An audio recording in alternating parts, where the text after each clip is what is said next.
존경하고 사랑하는 43만 북구민 여러분, 김영수 의장님을 비롯한 선배 동료 의원 여러분, 문인구청장을 비롯한 1,700여 공직자 여러분, 두암 1, 2, 3동, 풍양동, 문화동, 석곡동 지역구 더불어민주당 소속 이숙희 의원입니다. 지난 8월 21일 정말 가슴 아픈 일이 발생하였습니다. 많은 언론들이 언론의 보도를 통해 알고 계실 거라 생각합니다. 우리 지역 북구 아동보호시설에서 퇴소하여 자립을 준비하던 새내기 대학생 A군이 방학 중 홀로 지내던 대학 건물 옥상에서 투신하여 사망한 사건이었습니다. A군이 올해 6월 보육원을 나와 기숙사로 거처를 옮긴 후 불과 2달 만에 발생한 안타까운 사건이었습니다. 부모의 불화로 3살 때부터 아동보호시설에서 생활하였고 성인이 되어 퇴소 조건이 되었지만 보호 연장을 신청해 해당 시설과는 계속 연락을 주고받은 것으로 확인하였습니다. 또한 사건 발생 후 나흘 뒤인 8월 25일에는 광산구 지역 아동보호시설 출신 A양이 아파트에서 투신하는 극단적인 선택을 하였다는 보도를 접하셨을 것입니다. 우리 지역에서 꽃을 피워보지도 못한 젊은이들이 왜 삶을 포기할 수밖에 없었는지 우리 스스로 돌아보아야 할 것입니다. 이렇게 아동보호시설에서 퇴소하여 자립을 준비하는 청년은 우리 북구에 2022년 기준 40명, 전국적으로는 한 해 2,500명에 달한다고 합니다. 이들을 위한 지원 정책으로는 자립정착금 1,000만 원과 자립수당 매월 35만 원을 지급하고 있고 LH 임대주택 거주 또는 기초수급자 대상 선정에 따른 지원이 있지만 충분하지 않다는 점에서는 이견이 없을 거라 생각합니다.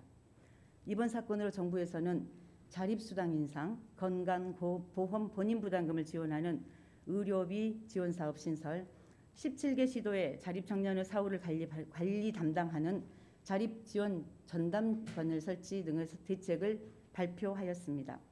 이에 앞서 광주시에서도 자립체계를 강화하기 위해 지역 공공기관과 아동보호시설 간 동행 프로그램 운영, 지역사회와 함께하는 심리치료 등 아동성장과 심리 안정을 위한 프로그램 발굴 지원 및 보호 아동 종려 주거시설 150곳을 확보하겠다는 계획입니다. 정부와 시에서 추가 지원 정책을 내놓고 있지만 우리 북구에서는 아직 어떠한 대안도 제시하지 못하고 있는 실정입니다. 특히 우리 북구에서는 2021년 6월 아동복지시설 퇴소아동 등의 지원에 관한 조례를 통해 자체 지원 사업의 추진 근거를 마련하였지만 자체 사업은 전무한 상황입니다. 이번 사건 발생이 경제적인 이유가 크다고 보는 견해도 많지만 이와 더불어 대다수 전문가들은 정서적 지원, 심리치료와 관련한 지원이 보다 더 확대되어야 한다고 입을 모으고 있습니다. 이는 곧 아이들의 외로움이 이런 사태를 유발시켰다고 볼 수도 있는 것입니다.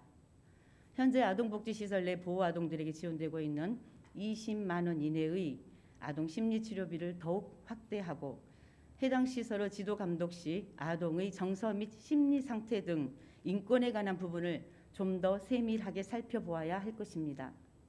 아울러 현재 연 1회 실시하고 있는 아동 모니터링 운영을 연 2회 이상 확대하는 등 우리 아이들을 위한 지자체의 모니터링을 강화해야 합니다. 정부에서 확대 추진 예정 중인 자립준비 청년들이 멘토가 되어주는 바람개비 서포터즈 사업과 같은 멘토링 사업을 우리 북구 자체적으로 추진하는 것이 필요해 보입니다.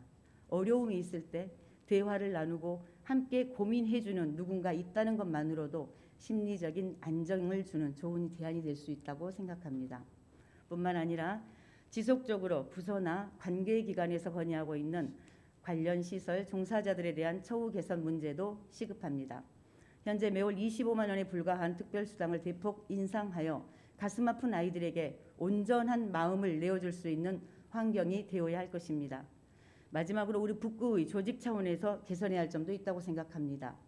현재 아동복지과에 아동보호팀과 아동시설팀이 있으나 청소년 정책은 여성가족과 청소년팀에서 위기청소년에 대한 안전망 사업 및 학교 밖 청소년 지원 사업을 추진하고 있어 우리 지역의 아동과 청소년에 대한 정책이 분리되어 있다는 느낌을 받았습니다. 향후 조직 개편 시 이원화되어 있는 업무를 이론화하기 위해 아동 청소년과를 통합 신설하는 방안도 적극 검토해 주시기 바랍니다. 우리 사회에 보호가 필요한 아동이 한 명 있다고 할 때 가정위탁 또는 아동보호시설에서 성인이 될 때까지 보호하고 양육하고 자립할 수 있을 때까지 보호 연장 등의 조치를 통해서 사회에 적응할 수 있도록 해야 합니다. 또한 이곳에서 지원을 받지 못하는 아이는 위기 청소년으로 분류를 하여 스스로 독립할 수 있을 때까지 보호를 받아야 온전한 사회 구성원으로 역할을 할 수 있을 것입니다. 일시적인 방편으로 사건이 터질 때마다 사후약 방문식의 지원책을 발표하는 것이 아닌 정부나 지자체에서 강조해왔던 촘촘한 사회복지 안전망이 구축되어야 비극적인 사건을 막을 수 있을 것이라고 생각합니다. 향후 관계부서와 유관기관과 간담회 또는 공청회를 거쳐 근본적인 원인과 대책을 수립하고 필요하다면 조례 제정 등 입법 과정을 진행하겠다는 말씀을 드리고 5분 자유 발언을 마무리하고자 합니다. 끝까지 경청해 주셔서 감사합니다.